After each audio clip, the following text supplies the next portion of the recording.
Hi guys, welcome back another video. My dear friends, if you have purchased any product on Lululemon and you want to cancel your order, then how you can cancel. So in this video I'm going to tell you how to cancel Lululemon order.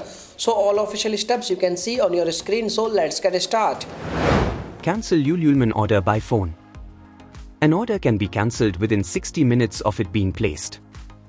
If you are looking to cancel your order and it was placed within the last 60 minutes, dial 1-877-263-9300 and select the product recommendations prompt to connect with a product expert. Once you will be connected to a customer service representative of Lululemon who you have to talk to and explain that you do not want this order anymore along with a suitable reason behind the order cancellation. And they will help you in order cancellation. But make sure dial this number only on this time frame, 6 a.m. to 6 p.m. Pacific time on weekdays, 6 a.m. to 4 p.m. Pacific time on weekends. And you are done. Dear friends, by using this method you can easily cancel your Lululemon order. So if you have any questions you can make a comment. I will reply you very soon. Thanks for watching this video. Bye bye.